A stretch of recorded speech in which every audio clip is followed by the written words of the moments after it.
Hello guys! Welcome to సోజిస్మా kitchen. ఈరోజు ఒక స్పెషల్ ఉప్మాతో మీ ముందుకొచ్చేసానండి. ఉప్మా అంటే అందరూ చేసుకుంటారు. దాంట్లో ఏముంది స్పెషల్ అనుకుంటున్నారా? ఇది మామూలు ఉప్మా కాదండి. మిల్క్ ఉప్మా. మిల్క్ ఉప్మా అంటే మీలో ఎంతమందికి తెలుసో కింద కామెంట్ చేయండి. తెలియకపోతే మాత్రం కంపల్సరీగా ట్రై చేసి చూడండి. చాలా అంటే చాలా టేస్ట్‌గా ఉంటదండి. ఈ మిల్క్ ఉప్మా అనేది ఎంత కమ్మగా ఉంటదంటే మీరు అనుకుంటారు ఇన్ని రోజుల నుంచి ఎందుకు చేసుకోలేదురా అని చెప్పి. ఎందుకంటే అంత టేస్ట్‌గా ఉంటది.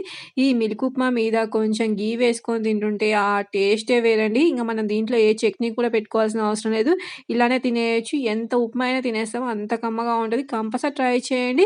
ఇలా మనం మిల్క్ ఉప్మా చేసుకోవాలంటే ముందుగా గ్యాస్ పైన ఒక బౌల్ పెట్టి బౌల్ హీట్ అయిన తర్వాత ఒక గ్లాస్ బొంబాయి రవ్వ తీసుకోండి. ఒక గ్లాస్ బొంబాయి రవ్వకు ఒక స్పూన్ జీలకర్ర యాడ్ చేసుకొని రవ్వ, జీలకర్ర 2 కూడా కొంచెం లైట్‌గా ఫ్రై చేసుకోండి. మనం గ్యాస్ అనేది మీడియం ఫ్లేమ్‌లో పెట్టి రెండిటిని కూడా కొంచెం లైట్‌గా ఫ్రై చేసుకొని ఇప్పుడు వీటిని కొంచెం చల్లారే వరకు మనం ఒక ప్లేట్‌లో తీసుకొని పక్కకు పెట్టుకోండి. ఇవన్నీ కూడా చల్లారేలోపు మనం అదే పాన్ గ్యాస్ మీద పెట్టుకొని ఒక 3 స్పూన్స్ ఆయిల్ వేసుకొని ఆయిల్ కూడా మంచిగా హీట్ అయ్యేంత వరకు వేడి చేసుకొని ఆయిల్ హీట్ అయిన తర్వాత అందులో ఒక స్పూన్ మనం శనగపప్పు, ఒక స్పూన్ మినపప్పు, ఒక స్పూన్ ఆవాలు, ఒక స్పూన్ జీలకర్ర ఇవన్నీ కూడా వేసుకొని ఆయిల్‌లో మంచిగా లైట్‌గా ఫ్రై చేసుకోండి.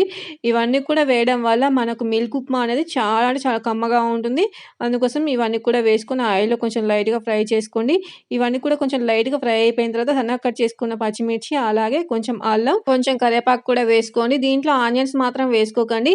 ఇది మిల్క్ ఉప్మా కాబట్టి ఆనియన్స్ వేసుకుంటే అస్సలు బాగోదు. అందుకోసం ఆనియన్స్ వేసుకోకుండా ఇలా ఈ పచ్చిమిర్చి, కరివేపాకు, కొంచెం అల్లం వేసుకుంటేనే ఈ మిల్క్ ఉప్మా అనేది చాలా అంటే చాలా రుచిగా ఉంటుంది. ఇవన్నీ కూడా కొంచెం లైట్‌గా ఫ్రై అయిపోయిన తర్వాత ఆయిల్‌లో ఇప్పుడు ఒక గ్లాస్ బొంబాయి రవ్వకు 3 గ్లాసుల వాటర్ యాడ్ చేయండి.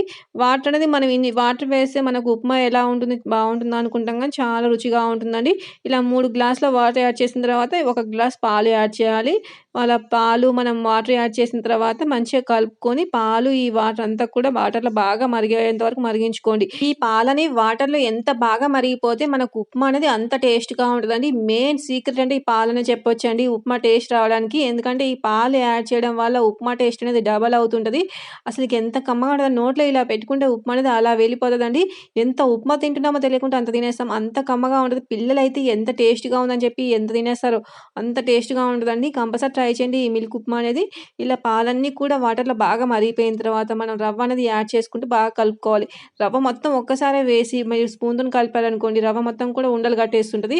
అందుకోసమే రవ్వ అనేది ఒక్కసారే వేయకుండా ఇలా కొంచెం కొంచెం యాడ్ చేసుకుంటూ స్పూన్‌తోని కలుపుకోండి. ఇలా కలుపుకోవడం వల్ల రవ్వ అనేది ఉండలు కట్టకుండా మనకు పాలు మంచిగా ఉడికిపోతది.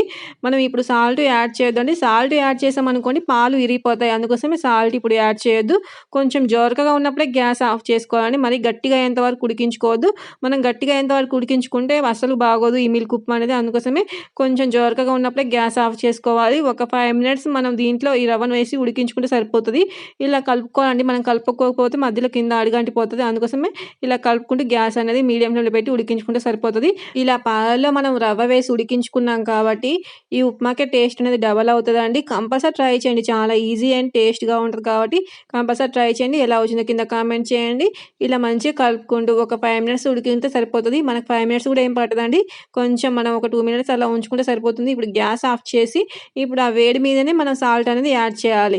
ఇలా గ్యాస్ ఆఫ్ చేసిన తర్వాతనే సాల్ట్ అనేది యాడ్ చేయాలండి. ఇది మాత్రం మర్చిపోవద్దు. వేడి మీదనే మనం ఇలా సాల్ట్ వేసామనుకోండి ఆ సాల్ట్ అనేది మంచిగా ఉప్మాలో కలిసిపోతది. అలా కాకుండా మీరు పాలల్లో కనుక ఉప్పు వేశారనుకోండి ఎమ్మటే విరిగిపోతది.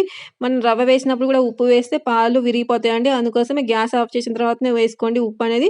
ఇలా బాగా కలుపుకొని మనం మంచిగా వేడి వేడి ఉప్మాని ఒక ప్లేట్‌లోకి తీసుకొని సర్వ్ చేసుకొని దానిపైన ఒక స్పూన్ ఘీ వేసుకొని మనం స్పూన్‌తోని తీసుకొని నోట్లో పెట్టుకుంటే ఇలా నోట్లో పెట్టుకోగానే అలా కరిగిపోతదండి.